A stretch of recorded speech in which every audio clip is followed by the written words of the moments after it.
Hello friends, இன்றைக்கி சாஃப்டான சப்பாத்தி எப்படி செய்கிறதுன்னு தான் பார்க்க போகிறோம். அதுக்கு 2 கப் அளவுக்கு கோதுமை, தேவையான அளவுக்கு உப்பு, 1 டேபிள் ஸ்பூன் அளவுக்கு எண்ணெய் ஊற்றிட்டு இதை நல்லா கலந்து விட்டுக்கோங்க. இப்போ இதில் தேவையான அளவுக்கு கொஞ்சம் கொஞ்சமாக தண்ணி ஊற்றி நல்லா பிசைஞ்சு எடுத்துக்கலாம். தண்ணி ரொம்ப சேர்த்துடக்கூடாது, கொஞ்சம் கொஞ்சமாக ஊற்றி நல்லா பிசைஞ்சு எடுத்துக்கோங்க. மாவு நல்லா பிசைஞ்சதுக்கு அப்புறமா அரை மணி நேரத்துக்கு அப்படியே விட்டுருங்க. அரை மணி நேரத்துக்கு அப்புறமா பார்த்தோன்னா மாவு நல்லா சாஃப்டாகி இருக்கும். இப்போ இதை சின்ன சின்ன உருண்டைகளாக எடுத்து பிடிச்சிட்டு சப்பாத்தி கட்டையில் வச்சு உருட்டி எடுத்துக்கலாம். ரொம்ப திக்காகவும் இருக்கக்கூடாது, தின்னாகவும் இருக்கக்கூடாது. கரெக்டாக பார்த்து உருட்டி எடுத்துக்கோங்க. 2 பக்கமும் கொஞ்சம் கொஞ்சமாக மாவு தெளித்து நல்லா உருட்டி எடுத்துக்கலாம். இப்போ இதில் எக்ஸ்ட்ரா இருக்கக்கூடிய மாவெல்லாம் தட்டி எடுத்துட்டு கல் நல்லா சூடானதுக்கப்புறமா சப்பாத்தி போட்டு எடுத்துக்கலாம்.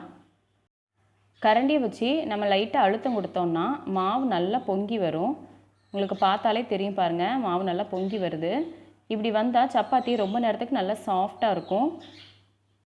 சப்பாத்தி பண்ணும்போது கல் சூடாக இருக்கும்போது தான் சப்பாத்தி போட்டு எடுத்துக்கணும். அதே நேரத்தில் ஸ்டவ்வை ஹை ஃப்ளேமில் தான் வைக்கணும். அப்போ தான் சப்பாத்தி நல்லா சாஃப்டாக இந்த மாதிரி பொங்கி வரும். லோ ஃப்ளேமில் வச்சிட்டிங்கன்னா ஹார்ட் ஆயிரும். அதனால் ஹை ஃப்ளேமில் வச்சுக்கோங்க. இதே மாதிரி எல்லா சப்பாத்திகளையும் ரெடி பண்ணி எடுத்துக்கோங்க. நான் சப்பாத்தி கூட வச்சு சாப்பிட்றதுக்கு வெஜ் குருமா பண்ணியிருக்கேன். இது அப்படியே நான்வெஜ் டேஸ்ட்லேயே இருக்கும். இதுக்கான வீடியோவும் நான் அப்லோட் பண்ணுறேன். பாருங்கள் சப்பாத்தி எவ்வளோ நல்லா சாஃப்டாக இருக்குன்னு. தேங்க்யூ.